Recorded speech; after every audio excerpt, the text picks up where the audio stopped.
네, 현재까지 헐린 총 비트코인의 개수가 몇 개 정도라고 얘기가 되고 있습니까? 아까 찾아보니까 2,000개라고. 제가 봤던 게 1,400개 정도였는데 2,000개까지 올라갔나요? 네. 이거는 반영코 FTX보다 큰 사건입니다. 진짜 이거는 루나 나락보다 더 큰 사건으로 남을 것 같긴 해요. 그 비트코인 역사 속에. 결과론적으로 보면 늘 나오는 것처럼 이번에도 비트맥시 말이 맞았다. 근데 여기에 조금 더 정확하게 하면 이번에는 한국 비트맥시 말이 맞았다. 버그는 5년 동안 공개되어 있었다. 근데 아무도 발견하지 못한 거다. 그러니까 너네 책임이다라는 이제 뉘앙스로 계속 답을 달고 있습니다. 누가 그렇게 답을 단다는 건가요? 콜드카드가. 이거 너무 막 가는 거 아닌가요? 이거는 반영코 FTX보다 큰 사건입니다. 진짜 이거는 루나 나락보다 더 큰 사건으로 남을 것 같긴 해요. 그 비트코인 역사 속에. 근데 저는 이번 사태가 진짜 뭐 안타까운 것 중에 하나는 정말 열심히 비트코인을 이해하고 모아오셨던 분들이 진짜 단 한 끗, 그것도 뭐 본인이 요거는 약간 걱정이 되는데 그래도 괜찮겠지라고 해서 간 것도 아니었고, 그냥 되게 아무런 리스크가 없을 것이라고 판단했던 사람들조차도 있었을 거라는 거. 왜냐면 이제 국내는 그래도 그런 얘기들이 오갔지만, 내가 비트코인 이해한 다음에 셀프 커스터디로 옮기고 관련된 영상이나 뭐 자료들을 봤을 때 그런 언급이 뭐 곳곳에 막 돼 있는 게 아니었다면, 해외에 계신 분들 중에서는 그냥 자연스럽게 기계가 제시해주는, 뭐 어련히 알아서 기계에서 그런 기능을 넣겠어라고 생각해서 만들고 뽑아가지고 사용하고 이렇게 하지 않았을까. 그럼 사실은 그 사람과 지금 문제가 되지 않은 외국에 있는 다른 사람의 차이는 콜드카드를 샀었냐 제이드를 샀었냐, 뭐 이런 기기의 선택 유무로만 갈린 거 아니겠습니까? 그건 진짜 우리가 쉽게 말하는 용어로 쇠복인데, 쇠복으로 인생 전체가 뒤집어지는 상황이 생겨버리는 거라 너무 안타깝더라고요. 저는 그 한국 비트코인 커뮤니티의 어떤 대세로 일단 에어갭 트랜잭션 그리고 시드 사이너가 어떤 주류로 뿌리내리고 자리 잡은 게 정말 어떻게 보면 뭐 다행이 아닌가 하는 생각이 들어요. 그러니까 그러니까요. 콜드카드는 한국 비트맥시 커뮤니티에서 인식은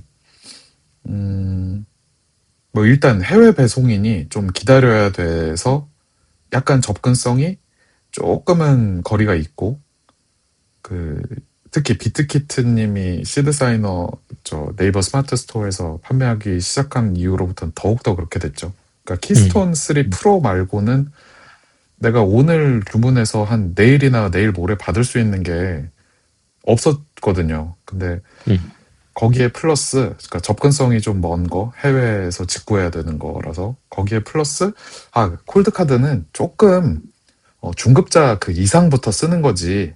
일단 초급자면 시드 사이너나 뭐 키스톤 쓰는 게 더 좀 괜찮아. 이게 약간 그러니까 이런 식으로 처음 길이 닦여 있었던 게 굉장히 괜찮은 일이라고 생각이 들어요. 그러니까 한국에서 사고가 없었던 게 뭐 콜드카드 쓰는 사람들이면 기본적으로 다 뭔가를 써본 사람이 사실 콜드카드를 쓰지, 처음부터 덜컥 콜드카드를 쓰신 분들은 많이 없을 것 같거든요. 맞아요. 시드 사이너가 없을 때, 그러니까 시드 사이너가 아직 굉장히 드래곤볼 하듯이 부품 일일이 사서 조립해야 될 때, 그리고 키스톤 3가 아직 안 나왔을 때, 그때는 그래도 제이드를 사든 콜드카드를 사든 어차피 그 어떤 하드웨어 월렛도 다 해외 직구를 해야 됐기 때문에 그땐 비슷했지만, 그러니까 그때 사셨던 분들 아니고서야 웬만하면 다 시드 사이너를 혹은 키스톤을 1번 지갑으로 갖고 있다가 나 조금 두 번째 세컨 지갑 사볼까? 뭐 서드 지갑 사볼까? 할 때 보통 자신감이 붙었을 때, 그래 콜드카드는 중급자 이상도 좀 써도 되는 거래, 나 이제 콜드카드 써봐야지, 이런 분들이라서 그 모수 자체도 되게 적지 않았나 하는 생각이 들어요. 그러니까 뭐 사실은 말씀 주셨던 것처럼 콜드 카드에 대한 접근성이 뭐 해외보다 우리가 좀 떨어졌던 거는 어떻게 보면 천운이었고 그 천운이 있다 하더라도 사실 그 한국 비트코인 요 커뮤니티에서 가장 큰 어떤 그 성과라고 얘기하면은 이제 선배들이 주사위를 굴려서 비트코인 니모닉을 만들어야 한다라고 하는 아주 기본적인 그 접근. 사실 콜드카드 같은 경우에도 이번에 주사위를 굴려서 만들었었으면은 콜드카드가 그렇더라도 문제가 해결되는 거였던 거잖아요. 그러니까 결국 핵심은 주사위를 굴려서 니모닉을 만들었냐 아니면 기계가 주는 걸 그대로 썼느냐인데 일단 주사위를 굴려서 비트코인 니모닉을 만들지 않으면 뭔가 좀 제대로 공부 안 한 놈 이렇게 약간 그런 분위기가 만들어진 게 아니 뭐 그렇게까지 이놈들은 유별하게 해라고 생각하는 사람도 있었겠지만 결과론적으로 보면 늘 나오는 것처럼 이번에도 비트맥시 말이 맞았다. 근데 여기에 조금 더 정확하게 하면 이번에는 한국 비트맥시 말이 맞았다. 이렇게 볼 수 있지 않을까. 혼을 냈죠. 저희가 주사위를 그러니까요. 굴리지 않고 기기로 만든 사람들을 약간 혼내는 문화가 네. 있었죠. 그러니까 네. 이게 저도 그러니까 제 기억이 맞다면 주사위를 굴려서 뭔가 하는 거는 시드 사이너가 최초였어요. 그러니까 예를 들면 키스톤 3 프로도 저는 오랫동안 튜토리얼 영상을 진짜 안 만들다가 그걸로는 펌웨어 업데이트가 되면서 그때 한글도 좀 나오고 그리고 플러스 주사위 굴려서 하는 기능이 추가가 된 다음에 맞아요. 처음에 예, 없었어요. 처음에 없었어요. 그 다음에는 이제 제가 조금은 마음 편하게 그래 이제 이 정도면 키스톤도 저 튜토리얼 영상 만들어도 되겠다. 그전에는 음. 항상 시드 사이너 그것만 가지고 하다가 그러니까 일단 그 시드 사이너 인터페이스에 이제 굉장히 독특하다고 당시에 이제 처음 제가 셀프 커스터디 배울 때 아주 독특하다고 생각한 게 아 뭐야 이거 동전이 아니라 아 주사위로 굴리면 그래 이게 6면이니까 그러니까 동전 앞면 뒷면보다 횟수가 128회 256회가 아니라 아 좀 줄어들긴 하겠네. 아 그래서 이제 계산해보면 그 12개 단어는 50회고 그 24개 단어는 99회 이상이구나 막 이런 거를 혼자 계산해 보면서 아 그러네 이렇게 해야 사실 진짜 찐이네 이런 생각을 했었거든요. 그러면서 그때 있던 뭐 카메라로 맞아요. 이제 무작위 엔트로피 찍어서 하는 것도 굉장히 이제 야 이거 머리 잘 썼네 막 이런 이거 우리 다 저희 스페이스에서 한창 막 맞아요. 내용 소개하면서 막 서로 요놈 참 신기한 물건일세 막 나눴던 그런 얘기들이죠. 그러니까 지금 말씀 주시니까 저도 기억이 났는데 옛날에 처음에 이제 넷달바님하고 만나가지고 시드 사이너 처음 보여주셨을 때 되게 그 말씀 주셨던 사진으로 딱 그 순간에 엔트로피 만들어내서 뽑아냈던 거랑 그 주사위 기능 있는 거 되게 신기하다고 생각했던 게 그때는 주사위 기능 있는 게 없어서 그럼 어떻게 해야 돼요라고 제가 물어봤을 때 블루 월렛 가시면 블루 월렛에 주사위로 만드는 기능이 있으니까 오프라인 모드로 해놓고 거기서 맞아요. 그렇게 해서 주사위 굴려가 공기계에서 네. 블루 월렛을 깔고 블루 월렛에서 주사위 굴려가지고 그거 만들어서 뽑아낸 다음에 걔를 잘 적어놓고 블루 월렛을 삭제하고 이거 다 와이파이 안 돼 있는 그 인터넷 연결 안 돼 있는 상태에서 그렇게 진행을 한 다음에 걔로 이제 뭐 키스톤이나 이런 지갑에서 복구하기로 해서 불러와라.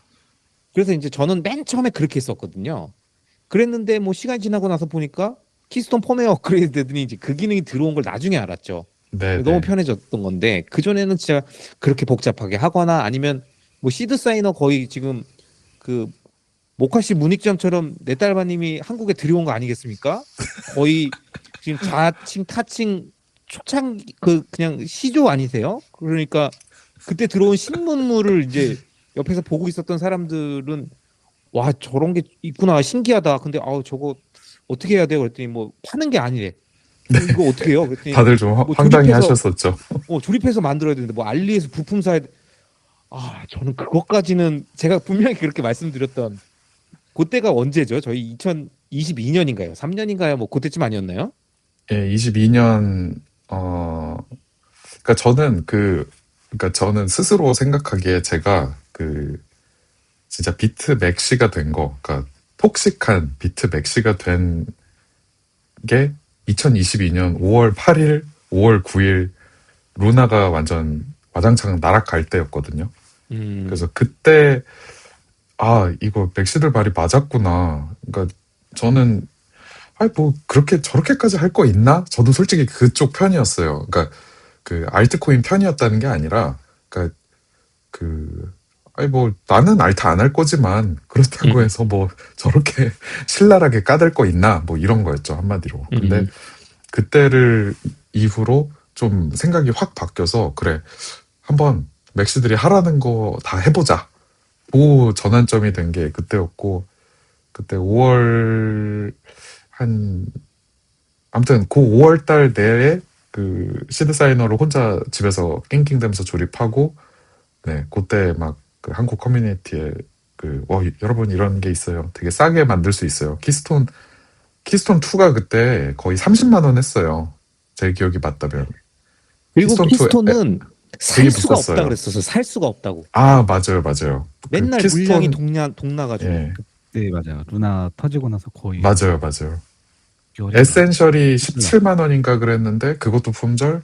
그리고 키스톤 2 프로가 아토미님 가지고 계셨죠? 키스톤 2 프로. 네네네. 예, 그게 거의 제 기억에 30만 원 막 이래서 그때 이제 저도 맥시가 됐지만 갑자기 30만 원 태우기는 좀 좀 그래서 이것저것 찾아보다가 싼 거 찾아보다가 네가 스스로 DIY로 한 6, 7만 원이면 만들 수 있는 게 있다. 이런 거를 어디서 우연히 봐가지고 그렇게 발견하게 됐었죠. 음. 아마 지금 저희 방송을 듣고 계시는 구독자님들은 뭐 이거 당연히 알고 계시는 분들도 있겠지만 또 비트코인의 그런 소식들을 끊고 현생을 열심히 사시던 분들은 뭐 대충 무슨 얘기가 있는 것 같은데 이게 도대체 무슨 일이야? 뭐 엄청 큰 일이 일어났어? 이러시는 분들도 계실 수 있기 때문에 아토믹님 지금의 상태가 그러니까 어떤 사건이 일어났는지 현재 상태를 좀 간략하게만 우리 구독자님들이 이해하실 수 있게 일명 콜드카드 게이트 이게 뭔지를 좀 설명을 해주시면 어떨까요? 예, 요게 이제 사고가 난 게 저희 콜드카드라는 지갑 회사에서 만든 기기들이 있는데 그 중에 여러 가지가 있습니다. 콜드카드라는 회사에서 만든 저희 에어갭 월렛들이 여러 가지가 있는데 그 중에 처음에 보고됐던 그 당시 저번 주인가요? 이제 보고됐던 내용이 MK3라는 모델이 있거든요. 그게 이제 뭐 일단 지금 문제가 된 것 중에서는 가장 초창기 모델이죠. 네, MK2도 있고 네. 그런데 이제 그 MK3 이전, MK3를 포함한 모델 이전 버전에서 네. 생성해주는 니모닉이 네. 문제가 있다. 어떤 문제가 있냐? 그랬더니 이제 생성해주는 니모닉이 무작위성, 저희가 엔트로피라는 단어를 쓰는데 무작위성이 낮아서 쉽게 추측할 수 있다. 그러니까 컴퓨터가 쉽게 그거를 도출해낼 수 있다. 라는 그 내용이 인터넷에 올라왔습니다. 이게 콜드카드가 먼저 그걸 올린 건 아니고요. 어떤 레딧의 유저인가? 케빈이요. 레딧 유저가 처음 갑자기 비트코인이 빠져나갔다라는 리포팅을 했고, 그거를 리아나 월렛 개발자인 케빈이 그거를 한번 파볼까 해서 파기 시작했었죠. 네, 맞습니다. 그래서 이게 지금 사건이 일어났던 게 토요일. 지난 토요일. 예, 네, 맞습니다. 지난 토요일이었던 것 같습니다. 지금 저희가 녹화하는 날짜 기준으로는 8월 7일인데 그러면은 그게 거의 일주일 전인 8월 1일 이때 네, 처음 이 사건이 오전인가 새벽쯤이었을 거예요. 네. 그래서 이제 그렇게 시작이 됐고. 네, 그 시작이 됐고 이제 리아나 원래 CEO가 파보니까 이거 진짜 맞는 것 같아 라는 얘기를 하면서 정말 난리가 났습니다. 진짜 맞다고? 그래서 이제 막 실제로 비트코인이 빠져나가기 시작했고 이제 그거를 막 해외 커뮤니티에 난리가 났죠. 그게 한국 시간으로는 새벽이어서 저희는 대부분 다 자는 시간이었고 그 와중에 아마 아침 오전 6시인가? 그쯤에서 콜드카드가 실제로 인정을 했습니다. 아, 우리 것 때문에 빠져나간 게 맞다. 그게 저 방금 말씀 MK3를 포함한 그 이전 모델에서 만든 니모닉이 그 엔트로피가 낮아서 실제로 빠져나갔다. 긴급하게 이렇게 이제 실제로 오피셜로 인정을 했습니다. 아. 그러면 지금 넷달바님이 요 표시를 해주셨는데 그 이후 모델인 MK4하고 5하고 Q 얘네들은 지금 어떤 상태입니까? MK4와 MK5Q는 MK3만큼 그런 엔트로피의 생성에 있어서 이제 콜드카드 입장에서 큰 문제가 되지 않는다라고 했었고 이제 리아나 원래 그 아까 CEO가 아닐 텐데 MK4랑 MK5Q도 문제가 있을 수 있다라는 이제 주장했고 이제 그거에 관해서 저 세 개의 기기를 이제 사람들이 파보기 시작했죠. 네. 그래서 저 기계들도 문제가 있는지 네. 그래서 어떻게 됐나요? 뭐 결론적으로는 어떻게 보면 다행히 큰 문제는 없었다. 큰 문제. 네. 아직까지는 뭐 아직까지는 네. 이쪽까지 번진 것 같은 상황은 아닌 거고. 네, 번진 것 같은 상황은 아닌 거고 그 이제 MK3를 포함한 모델이 지금 현재 문제가 있는 거고. 그러니까 그 그러면은- 뒤에 있는 것, 음. 그 뒤에 있는 것들도 그 다 저기 그 콜드카드가 결국 다 인정하긴 했어요. 이것도 지금 취약점, 그러니까 MK3 수준 그건 아니지만 이것도 취약점 발견됐으니 당장 빨리 업데이트 하세요라고 이렇게 그 막 긴급 공지를 올리긴 올렸습니다. 네, 펌웨어 그 업데이트를 공지를 올렸고 그 이메일도 막 이렇게 보냈거든요. 네. 근데 또 재밌는 사건이 또 나와서 그 긴급히 올린 펌웨어가 문제가 또 나왔습니다. 아, 펌웨어를 올렸는데 네. 그 긴급 올린 펌웨어가 또 문제가 됐다. 네. 어떤 문제입니까요? 그 펌웨어를 올리면 그 해당 기기들이 벽돌 현상을 겪는 거를 사람들이 이제 보고를 했어요. 아, 문제가 있다 그래서 펌웨어 업그레이드를 했더니 갑자기 그 내 하드월렛이 벽돌이 되는 거예요. 네, 벽돌이 됐다. 하고 주장을 네. 한 유저들이 나타나기 시작했고 네. 이제 콜드카드에서는 이제 이거는 벽돌 현상은 일시적이니 재부팅을 해봐라. 이런 식으로 이제 썼거든요. 그래서 재부팅을 하면 괜찮아진 건가요? 사실 거기부터는 진짜 좀 팔로우업을 못했어요. 예, 계속 뭐 상황이 바뀌고 있는 네. 건데. 사실 실제로 그쯤부터 벽돌이 거의 그- 민심을 다 잃었죠. 그쯤에서 이미. 아. 그래서 이제 쉽지 않죠. 그러니까 이제 문제가 엄청나게 커지고 막 다급해서 긴급 펌웨어 만들었는데 거기에도 뭐 어쨌든 뭐 약간의 오류가 있었을 수 있고 뭐 그래서 또 대응 내놓고 하는데 이제 이미 그냥 뭐 민심도 잃고 신뢰도 잃고 그냥 갖다 버려 뭐 이렇게 되고 막 다 대탈출로 다른 기기로 옮기고 뭐 이러고 있는 거죠 지금. 그렇죠. 그 문제가 생겨서 펌웨어 업데이트를 하라고 했는데 그걸 썼더니 이제 일시적 영구적이던 벽돌 현상이 나오고 이걸 콜드카드는 그냥 재부팅 해라 라고 하니까 우리가 생각했던 그런 펌웨어 정상적인 펌웨어라고 볼 수가 없다라고 이제 판단이 된 거죠 사람들이. 자, 감자탕은 원조 감자탕 1밑집, 여기에 역삼점하고 평촌 오비저 타워점, 여기에 비트맥시 두 분 형제분들이 사장님으로 계십니다. 정말 감자, 그 다음에 딱 뼈, 파. 이 세 가지 빼고 아무것도 없고 딱 국물을 뜨는데 일단 어떤 탕 같은 데 주는 게 아니라 접시에다가 뼈를 건져내고 국물은 볼 같은 데다가 떠서 국물 마시듯이 마실 수 있는 구조로 나눠주더라고요. 그래서 되게 특이한 구조인데 마시면 그게 가능한 게 국물이 맑으니까 우리 된장국 먹는 것처럼 진짜 그렇게 마시게 되고 뼈는 뭐 살이 엄청 많으니까 발라봤는데 깔끔하고 그다음 그 찍어 먹는 그 그 보통 뭐 겨자나 겨자 같은 거 아니면 그런 소스 전부 없습니다. 네, 소스가 없어요. 그리고 마지막에 좋았던 건 지금 요 평촌 오비즈 타워점은 그 아이언님 비트맥시 아이언님이 진행하시는데 카운터로 딱 갔더니 비트코인 마크가 딱 실제로 라이트닝 결제됩니까? 라고 했더니 결제됩니다 라고 하면서 20% 할인을 딱 주셔서 정말 저렴한 가격에 저희가 먹고 할인까지 받고 나오는데 기분이 좋았습니다. 그러면 일단 지금 쭉 아토믹님이 그 현재까지 진행된 이 사건의 개념으로서의 그 어떤 시간 순으로 쭉 진행됐던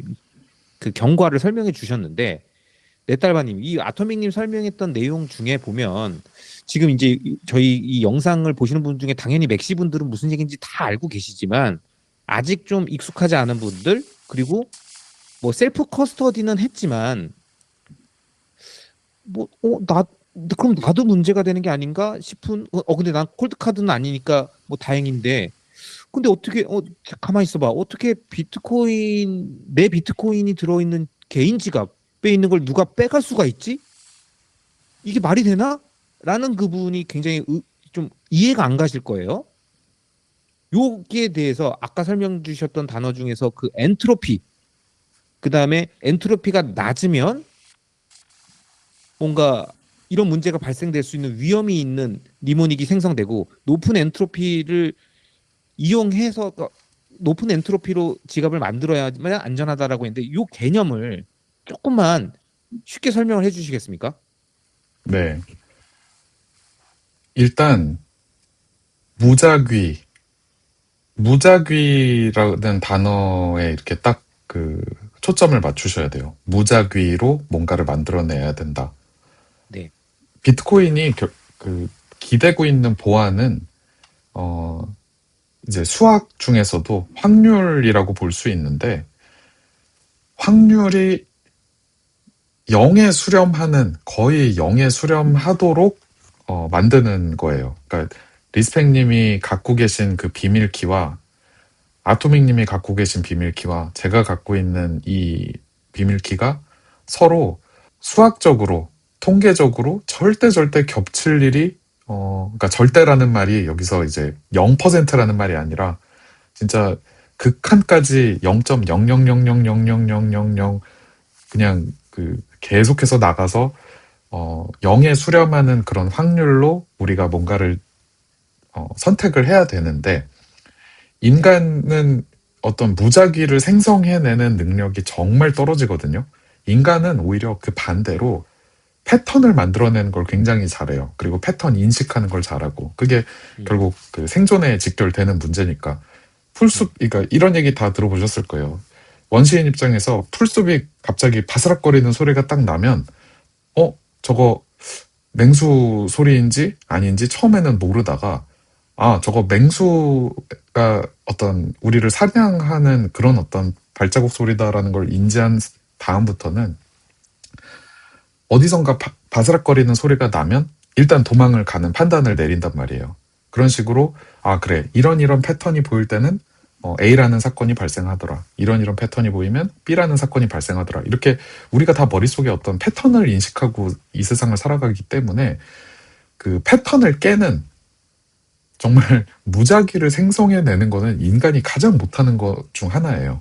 그렇기 때문에 우리의 의지와는 아주 무관하게 그러니까 정말 유체 이탈을 할 방법을 생각해내야 되는데 그거에 가장 이제 가까운 방법이 진짜 말 그대로 그 수학적인 확률 동전이든 주사위든 그런 거를 굴려가지고 내가 무엇을 뽑을지 전혀 모르는 상태로 완전히 나의 그 편향과 나의 기존 갖고 있던 어떤 패턴을 전부 다 차단한 채로 이 비트코인 비밀키를 골라야 되는 건데 예를 들어 주사위를 한 3번만 굴린다고 해보면 우리 셋이서 여기서 주사위 3개를 가지고 제가 3개를 딱 굴렸는데 뭐 한 3, 4, 6 이렇게 나왔어요.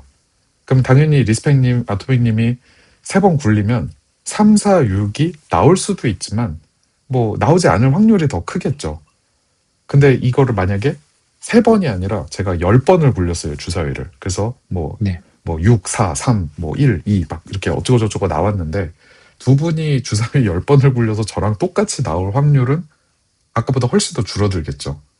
그러면 이거를 제가 10번이라고 했지만 이거를 100번, 200번을 하면 우리 셋이서 같은 주사위 눈을 한 토씨 하나 틀리지 않게 나올 확률은 수학적으로 정말 이건 말도 안 되는 0에 가까운 확률로 수렴을 하게 된단 말이죠.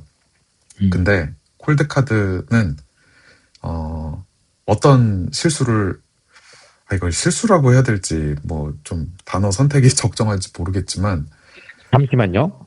예. 지금 일단 콜드카드 얘기를 하기 전에 아, 예, 지금까지 예, 예. 쭉 설명 주신 이 주사위에 뭐 50번이 됐든 100번이 됐든 쭉 나열되는 연속된 그 라인업이라고 표현해야 될까요? 그 숫자의 배열이 네.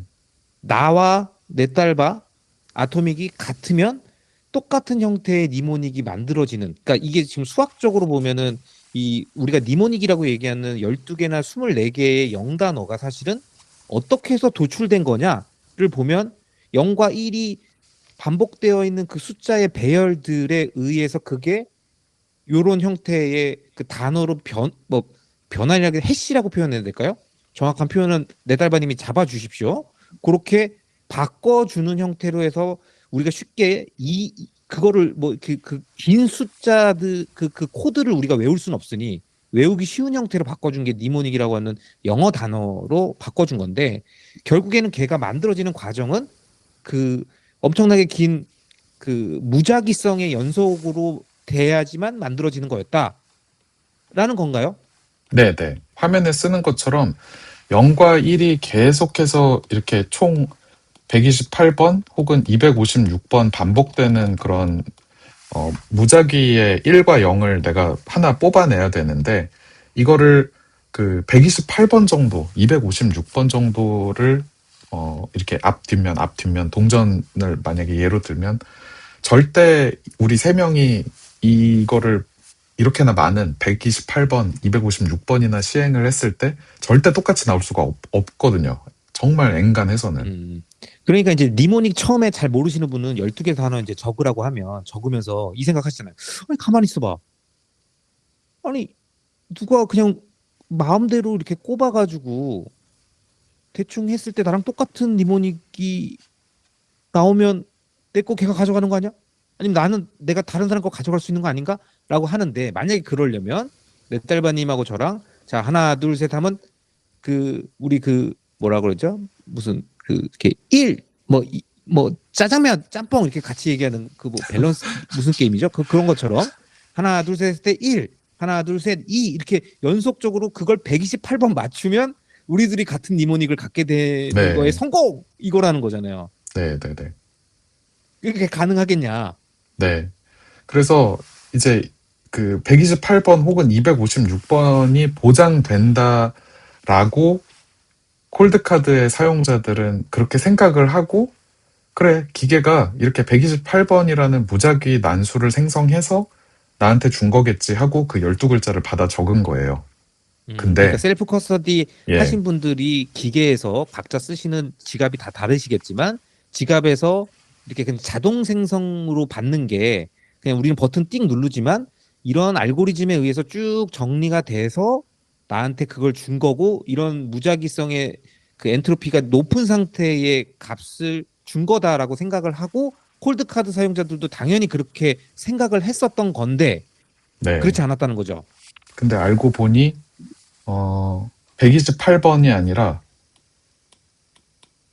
32번이었던 거예요. 32번. 네. 자, 그러면 이렇게- 이제 이렇게 생각하실 수 있습니다. 아니 32번에서 128번이 엄청 큰 차인가?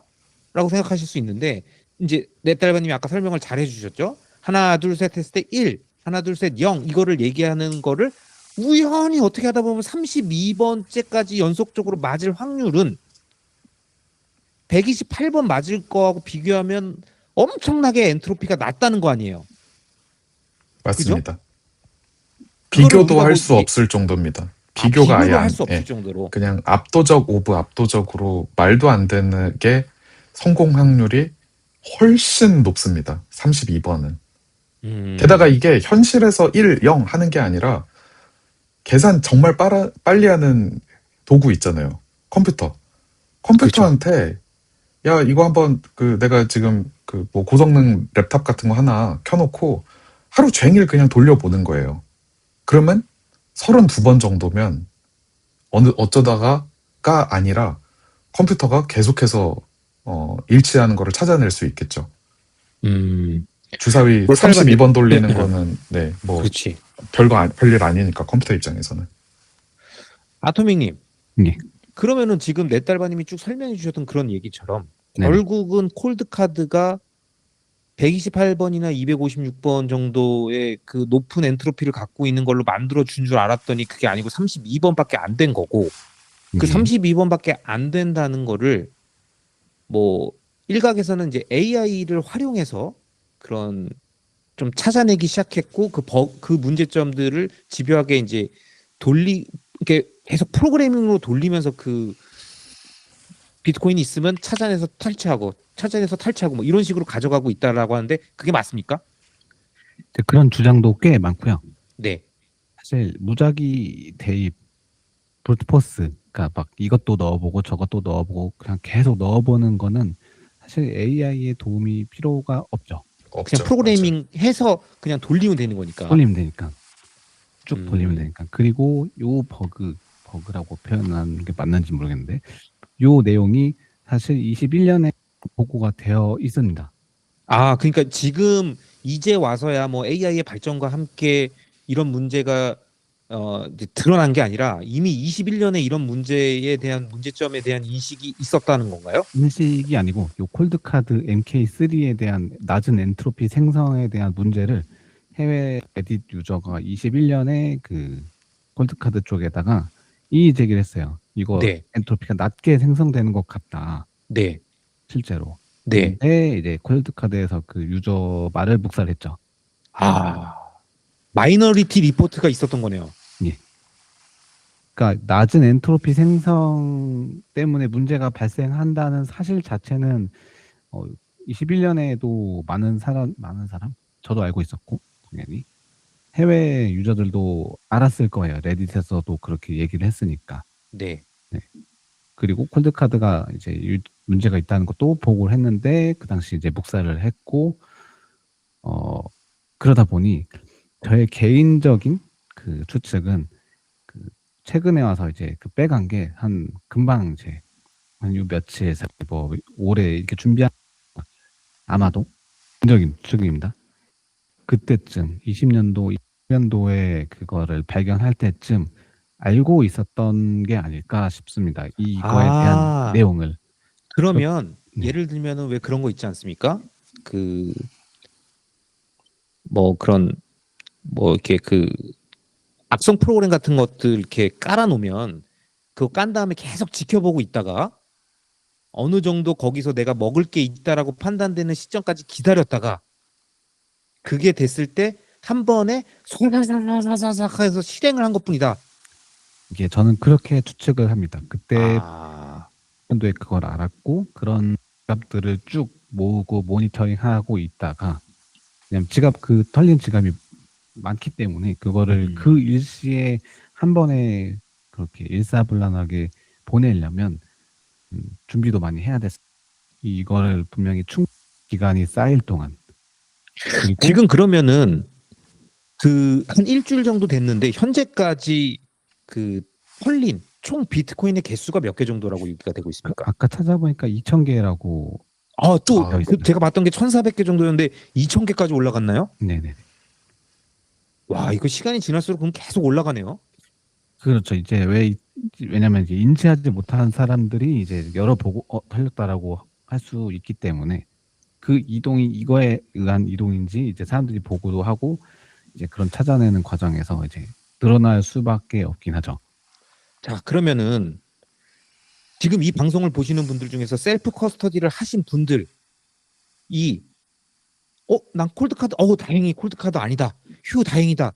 이러고 그냥 끝나는 게 아니잖아요. 이미 콜드카드는 뭐 이렇다고 하지만 지금 그 구독자님들이 쓰시고 계시는 그 셀프 커스터디 지갑의 니모닉도 혹 자동으로 기계가 주는 거, 그 제품이 주는 거를 그대로 썼다면 또 엔트로피가 낮은 지갑이었을 확률도 있는 거 아니겠습니까? 지갑의 종류들은 여러 가지가 있으니까. 그럴 수 있죠. 충분히 그럴 수 있습니다. 그게 아니다라고 확신하려면 그 브랜드의 제품, 그 회사를 믿어야 되는 거잖아요. 소스 코드를 공개한 회사도 있고 아니면 엔트로피 생성 방식을 공개한 회사들도 있고 그걸 가지고 똑같이 이제 사람들이 구현해보고 빌드해보고 엔트로피의 무작위성이 확보됐는지 테스트 사람들이 해보지만 그건 이제 테스트 한 사람을 또 우리가 믿어야 되기 때문에 그러니까요.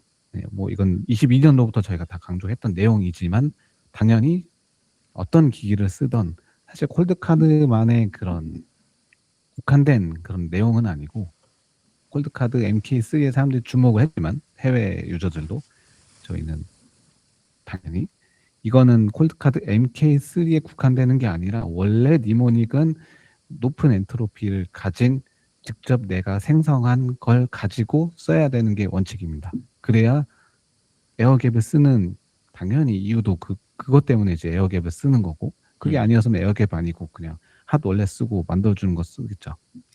굳이 비싼 지갑을 에어갭 원래 지갑을 사서 또는 힘들게 조립을 해서 쓰는 이유는 우리가 주사위를 돌려서 만든 무작위성이 높은 그런 시드 문구를 인터넷에 노출되지 않게끔 쓰려는 목적에 부합되기 때문에 당연히 그 기본 조건 자체는 무작위성이 확보된 니모닉을 내가 만들어서 쓰는 겁니다. 지금 최근에 뭐 이제 이런 사건들을 뭐 그런 SNS나 기사로 보셨던 분들이 이거 에그머니나 해가지고 자기 이제 지갑 들어가서 그래도 다행히 있다 내 거 다행이다 휴 이러고 그냥 안도하고 끝내시는 분들도 있을 수 있는데 지금 내 지갑에 비트코인이 안전하다고 그러니까 그냥 그대로 남아 있다고 비트코인 그 지갑의 엔트로피가 높은지 낮은지조차 모르고 있는 상태 또는 그냥 뭐 그 회사가 괜찮대라고 얘기하는 걸 믿어야 되는 상황 그런 상황에 놓여 있을 수도 있고 그 다음에 이미 낮은 엔트로피임인데도 불구하고 2021년부터 잠복해 있다가 이제 빼간 콜드카드처럼 뭐 이거 추측이 이게 예상이긴 하지만 내 니모닉에 있는 비트코인을 누군가가 다 지켜보고 있으면서 많이 모일 때까지 기다리고 있는 지갑이 내 지갑일 수도 있는 거 아니겠습니까? 그런 모든 리스크를 스스로 검증하고 풀어내려면 아까 말씀 주셨고 저희가 영상 초반부터 얘기했던 스스로 비트코인의 엔트로피를 높은 지갑을 만들기 위해서 뭐 동전 굴리기든 주사위 던지기든 충분한 숫자를 확보해서 그 무작위성을 늘린 지갑을 만들어야 된다. 이게 지금 저희가 강조하고 있는 부분인 거죠? 정확합니다. 요게 21년부터 아까 쭉 모아서 사실 요건 약간 딥시어지긴 하지만 몇 년 동안 모아서 하필 지금 이제 털어간 시점은 또 휴가철이라 또 해외가 피해가 많았다고 하더라고요. 그럼 약간 그 노린 것도 좀 있는 거네요. 그래서 요 시기를 아주 잡으려고 계속 본 것 같아요. 비트코인에 대한 관심이 최저점이라고 판단했을 시점 그리고 대응이 어려운 시점을 노렸던 것 같아요. 우연이라고 보기에는 너무 좀 절묘하다. 예, 왜냐하면 비트코인이 가격이 오를 때는 사람들이 관심이 많기 때문에 자기 지갑이든 뭐든 그때 이런 사고가 날 것 같다는 정보가 공유되면 당연히 사람들이 빠른 대응을 할 건데 지금 올해 같은 경우는 사람들이 이제 관심도가 떨어져서 지갑에 놔둔 사람들도조차 그냥 놔두고 잘 확인도 안 하고 확인 안 하고 또 휴가철이고 요 최적의 그 날짜를 골랐지 않았을까? 나는 이건 개인적인 추측. 네. 했고 요거는 요 해킹에 관한 이렇게 잠복해서 빼가는 건 사실 이런 건 되게 그 공통적인 방법이에요. 그러니까 예를 들면 거래소에 놔둔 코인이 해킹된 사례도 있었거든요. 네. 그러니까 거래소가 해킹됐다기보다는 내 PC가 감염됐는데 그걸 모르고 이제 사람들 쓰는 거죠. 그렇죠. 거기다 그렇죠. 거래소에 그런 상황 나오죠. 있습니다. 실제로 그 사례가 있었고요. 네. 한국 본도 그렇게 해서 털렸는데 바이낸스나 그런 데다 이제 넣어놨는데 그렇게 몇 년 이상 없었대요. 근데 어느 날 갑자기 새벽에 이동이 됐답니다. 아, 그러니까 해커들이 그렇게 많이 하거든요, 보통. 확보하고 이런 PC들을 쭉 확보하고 그 사용자의 패턴을 보고 충분히 비트코인을 뭐든 이렇게 충분히 쌓아서 모이고 이제 대응이 안 될 시점 새벽 자는 시간을 노려서 나갑니다. 자, 이 얘기만 계속 듣고 있으면 굉장히 불안하고 그래서 이거 거래소로 다시 옮겨야 되는 거 아니야? 라고 생각하시는 분들도 있을 수 있을 것 같아요. 지금 그리고 특히 뭐 해외에서는 그냥 다 팔고 비트코인 ETF를 사야 되는 게 아닌가? 그리고 난 옮겼어요. 이렇게 얘기하시는 분들도 나오고 있다라고 하는데 네딸바님 결론은 이러한 상황에서 비트코인 못 믿을 거 결국은 나는 다시 이럴 거면은 거래소에 집어넣어야겠다 또는 그냥 비트코인 ETF로 가야겠다라고 생각하는 게 왜 문제인가요? 합리적인 판단 아닙니까? 이거는 제 생각이 아닙니다. 네, 네. 일단 뭐 예, 그냥 던져주는 거죠. 네, 이렇게 생각하시는 분들이 생각하고 예. 있는 이 의견에 대해서 어떻게 생각하십니까? 네, 저 오늘도 그 트윗을 하나 썼습니다. 비트코인을 제대로 알고 있는 사람과 그렇지 못한 사람이 이제 판가름 나고 있는 또 하나의 어떤 리트머스 시험지 같은 느낌인데, 마운트 곡스 뭐 너무 옛날 얘기지만 뭐 저는 그때 비트코인 제대로 알지도 못했지만 뭐 저한테는 그냥 그 데자뷰 같아요. 뭐 FTX라는 세계 최대 세계 탑 2위 거래소가 뭐 망해서 비트코인에 대한 신뢰가 이제 무너져서 뭐 다 끝났다. 뭐 이런 거에 그냥 어떤 뭐 또 다른 재복제판이 아닌가 싶고요. 이거는 그냥 지갑회사가 똥보를 찬 겁니다. 그러니까 지갑회사 또는 거래소 이런 곳들이 똥볼을 차고 하나씩 문제를 터뜨릴 때마다 결국 비트코인이 문제야로 가게 되는 그 사고의 흐름 이것 자체의 오류가 무엇인지를 좀 정확하게 깨달아야 되지 않냐 이런 말씀이신 거잖아요. 예, 예. 왜 사고는 엉뚱한 놈들이 치고 탓은 비트코인 탓을 하냐.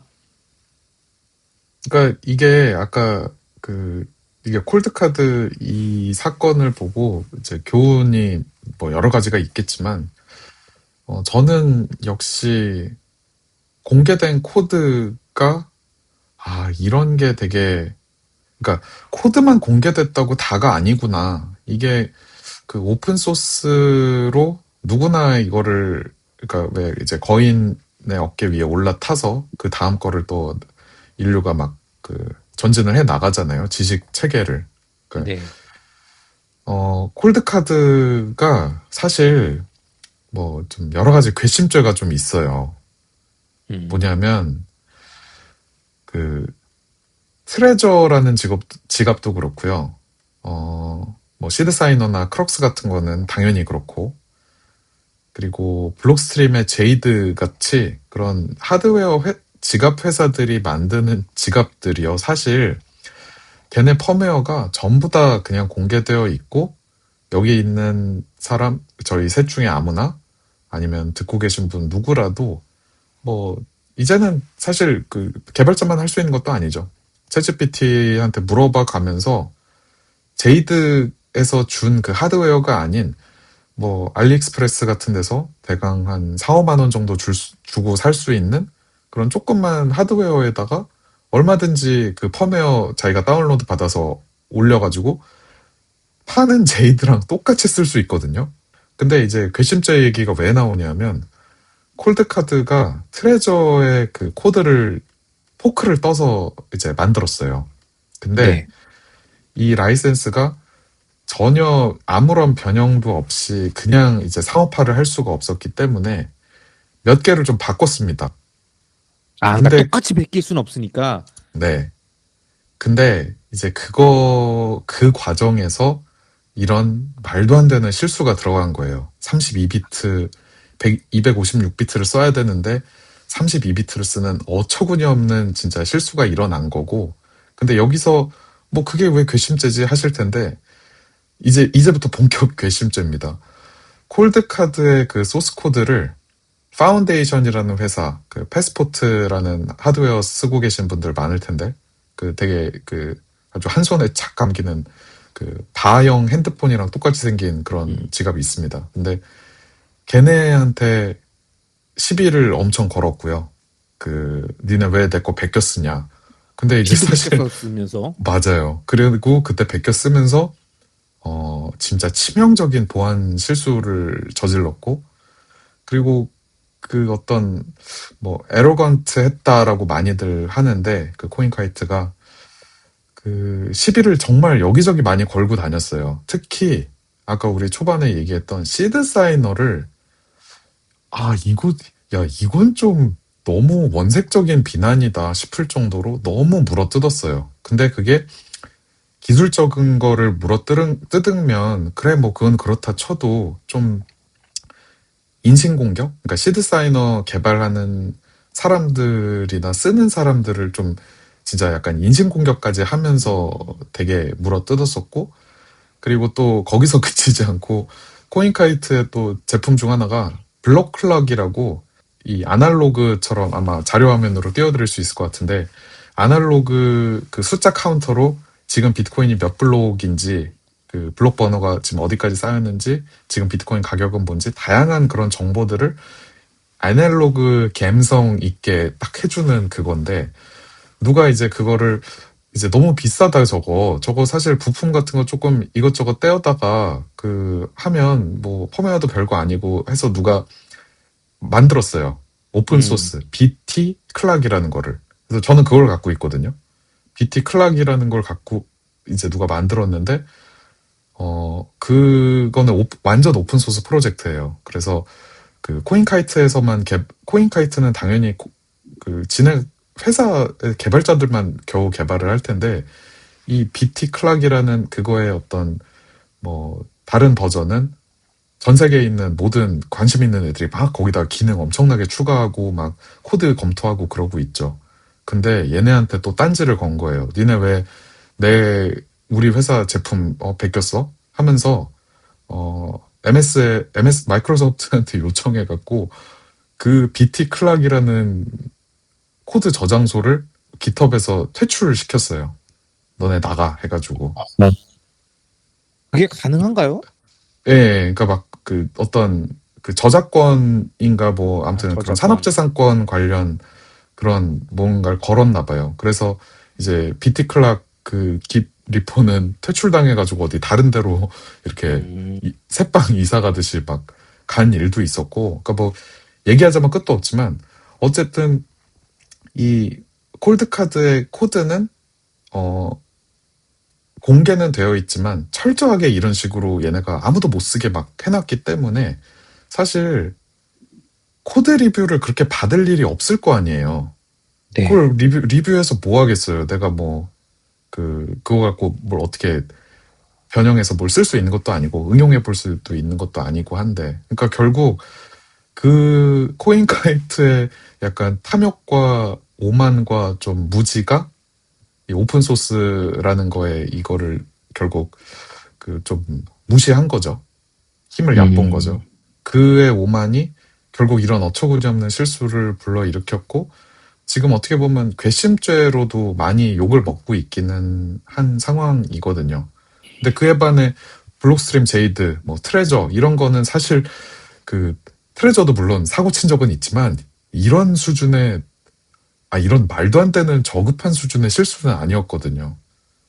그러니까 그거는 그만큼 사람들한테 많이 그 뼛속까지 이렇게 발라져서 이렇게 해부를 당하고 있는 거고, 콜드카드는 그냥 좀 약간 고압적이고 좀 오만했던 이 태도로 인해서 이런 어처구니없는 실수를 저질렀고 아무도 그거를 안 본 거죠. 물론 케빈 그 리아나 원래 CEO가 이렇게 드립다 파기 전에 사실 누군가는 팠어야 한다라고 누가 비판한다면 그 말도 맞긴 맞습니다, 사실.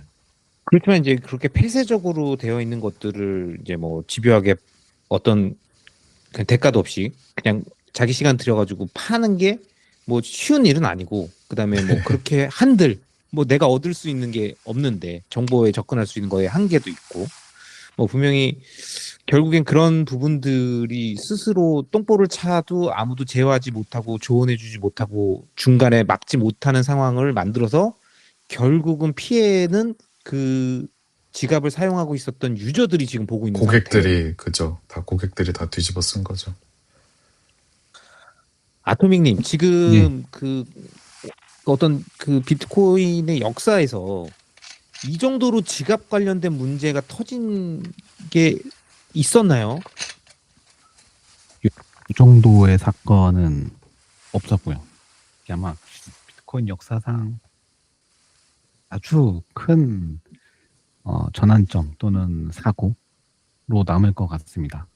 예전에 뭐 레저에서 백도어 이슈가 있어가지고 뭐 다 레저 갖다 부시고 뭐 이랬을 때도 뭐 사실은 뭐 이제 코드의 문제나 뭐 이런 부분들을 언급했긴 했지만, 그래서 누가 비트코인을 잃었다라던가 뭐 탈취를 당했다던가 뭐 이런 내용, 이런 정도의 수준이 아니잖아요. 그렇죠. 그거는 뭐 그런 건 팩트가 맞긴 하고, 실제로 사고가 난 거는 이제 사람들이 피싱을 당해서 난 거지, 실제로 그 회사가 잘못해서 이런 식으로 사고가 난 건 아니긴 하거든요. 그러다 보니 이게 제일 큰 사고고, 아까 넷달바님 말씀처럼 여러 이제 그런 나쁜 짓을 한 것도 팩트고, 현재도 진행형인데, 아, 맞아요. 진행형 심지어. 카드가 다는 댓글들을 보면 정말 쉽지 않겠다. 댓글들에도 여전히 좀 쉽지 않은 내용들을 얘기합니다. 뭐 예를 들면 그 버그는 5년 동안 공개되어 있었다. 근데 아무도 발견하지 못한 거다. 그러니까 너네 책임이다라는 이제 뉘앙스로 계속 답을 달고 있습니다. 누가 그렇게 답을 단다는 건가요? 콜드카드가요. 아, 콜드카드 오히려 CEO가 적반하장으로. 콜드카드 네네. 공식 계정이요. 콜드카드 맞아. 공식 계정으로 달고 있는데, 이제 이거 너무 막 가는 거 아닌가요? 5년 동안 공개됐고 제3자 연구원도 그것을 발견하지 못했다. 그러니까 우리는 최신 AI 모델이 필요했을 거라고 믿는다. 그러니까 이제 아무도 사람들이 발견하지 못했고 우리 책임이 아니다. 그러면 이거는 그런 거네요. 어떤 코드의 문제나 우리가 그 제품 개발할 때 하자가 아니라 급속한 AI의 발전이 인간이 예측하지 못하는 리스크를 만들어내서 대응하지 못한 것이지 우리의 문제가 아니다. 이렇게 가려고 하는 거죠, 지금. 그렇다기보다는 5년 동안 공개되어 있는데 소스 코드가 네네. 버그가 공개되어 있는데, 그러니까 제3자라고는 하지만 아무도 그거를 발견하지 못했다. 그러니까 너네도 발견 못했지 않느냐. 근데 왜 이제 와서 그러냐? 네, 이제 와서 그러냐. 그리고 이제 최신 AI 모델이 필요했을 거라고 믿는다라고 한 거 보면은 그 AI가 없어서 이 버그를 발견 못한 거다라는 식인 거죠. 아토미님, 헬스는 진 플러스 SPT 마곡 역점. 진 플러스 헬스 PT 마곡역점은 진짜 저희가 너무 많이 얘기해가지고 거의 외우고 계신 분들이 많습니다. 마곡역 6번 출구, 보도 1분 거리, 마곡 595 빌딩까지 다 알고 계시고요. 300평대 넓은 공간 알고 계시고요. 라이트닝 결제 시 기존 가격 46만 2천원을 33만원으로 할인해주고 플러스 PT 2회 무료까지 제공한다는 것까지도 알고 계십니다. 그리고 저희가 끊임없이 강조했죠. 거기는 차이슨 이런 거 아니고 다이슨 헤어드라이기가 있고 조교기가 있고 끝나고 커피를 마실 수 있는 카페가 있고 칸칸이 분리되어 있는 샤워 부스까지 있다. 그래서 이걸 모두 합쳤을 때 호텔식 헬스장이다 라고 얘기를 해서, 여기 계신 분 중에서 마곡에 가깝지 않더라도 내가 마곡 근처에 놀러 갈 일이 있다 그러면 주말에 한번 가서 헬스 PT 받고 칸칸이 샤워실에서 샤워까지 하고 다이슨으로 머리 말리고 나오신 다음에 집으로 돌아가셔도 됩니다. 네, 그냥 요것만 강조해 보겠습니다.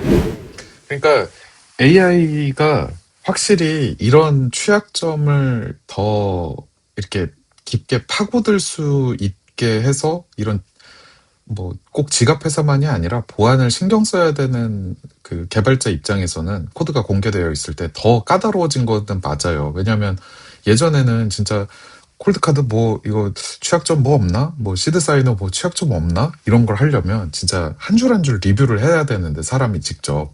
근데 이제는 통째로 넣고 야 제이드 이거 뭐 취약점 있는지 이거 전체 코드거든? 이거 한번 봐봐. 뭐 이거 전체 콜드카드 그 펌웨어거든? 여기서 한번 취약점 찾아봐. 시드사이너 이거 전체 소스 코드니까 여기서 찾아봐. 이게 이제 그 창이 되는 거죠. 일종의 공격할 수 있는 아주 좋은 창이. 물론 AI가 또 좋은 방패가 될 수는 있지만 어쨌든 그 되게 뾰족해진 거는 사실이죠. AI 때문에.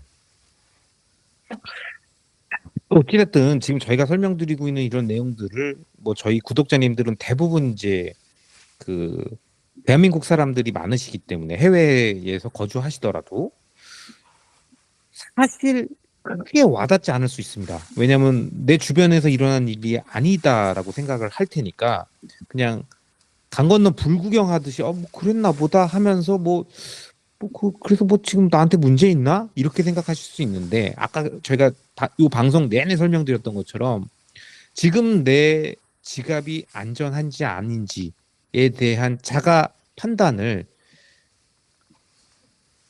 지갑 회사가 주는 지갑을 자동으로 사용했다면 그 지갑 회사를 믿어야 되는 것이고 그 다음에 그 지갑 회사가 말하는 내용을 믿고 아무 문제가 없음을 믿고 있더라도 이미 문제가 되어 있는 상태에서 누군가 내 지갑을 지켜볼 수도 있는 리스크도 있을 것이고 그러면 이런 것들을 안고 밤에 잠을 제대로 잘 수 있겠냐. 이참에 제대로 뭔가 대응을 하고 뭔가 미흡한 부분들이 있었으면 철저하게 한번 단도리를 해야 될 것 같다라고 생각하시는 분들이 있다면 뭐부터 하면 됩니까? 지금 일단 셀프 커스터디를 하신 분이다. 근데 내가 그냥 기계가 주는 걸 썼어요. 저 어떻게 해야 돼요? 라고 하는 상황이면 일단 제일 먼저 뭘 해야 되는 겁니까? 이거 뭐 아토믹님 먼저 한번 얘기를 해봐 주시죠. 네. 일단 뭐부터요? 불안해하지 말고요. 1번. 불안해하지 말고. 왜냐면 이런 사태에 있어서 이렇게 어떤 감정적 동요가 발생하면 사고가 또 나요. 무조건 또 납니다. 해외도 휴먼 진짜 에러가 생긴다는 거죠? 난리 났습니다. 해외도 이 사건 때문에 급하게 옮겨서 지금 또 사고를 당한 사람들이 나타나고 있어요. 뭐 예를 들면 이 급하게 막 다른 지갑으로 옮긴다고 앱을 다운받아서 네. 지갑 와사비 월렛을 다운받았다고 하더라고요. 네. 근데 와사비 월렛은 앱이 없어요. 네. PC 버전만 있거든요. 근데 네. 앱을 다운받아서 거기다가 니모닉을 넣었다고 하더라고요. 그러면 그것도 이제 사기 앱 같은 게 사기 앱이었습니다.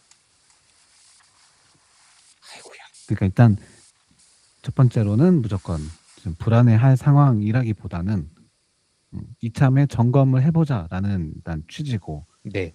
자기가 가지고 있는 지갑이 지금 위험하다라는 뜻도 아니에요. 네. 점검을 해서 정확하게 제대로 된 시드 문구를 내가 만들어 보는 방법을 익히고 거기로 이체를 해보고 거기로 이제 안전하게 보관하는 거를 시작하자. 안 하셨던 분은 네. 라는 취지고 그렇게 하는 이제 첫 번째 원칙이 일단 불안해하지 말고 차분하게 하나씩 지금 알아가 보자. 네. 입니다. 자, 그러면 일단 급하게 생각하지 말고 또 한 번 실수 생기고 엉뚱한 거 막 이렇게 당할 수 있으니까 차분하게 오케이. 심호흡하면서 이제 현재 상태들 쭉 보고 내 지갑을 봤더니 기계가 주는 걸 그냥 그대로 했네. 이 상태다. 그러면 이제 내 딸마님 요 다음에 차분하게 이제 전체 상황을 체크했어요. 그 다음에는 어떻게 해야 됩니까? 이 얘기를 해야 되나 말아야 되나 약간 고민은 됩니다만 네. 뭐 그래도 뭐 제 스타일대로 그냥 하겠습니다. 네. 여기서 좀 아주 명확하게 구분을 하셔야 되는 포인트가 있어요. 그러니까 진짜 정밀하게 선을 딱 가르셔야 되는 부분이 있어요. 이거를 가지고 하드웨어 지갑 회사가 만들어주는 건 믿을 수 없구나 에서 끝나시기보다는 한꺼풀 더 들어가야 되는 레이어가 있습니다. 그러니까 뭐냐면 왜 이런 거를 알고 있어야 되냐면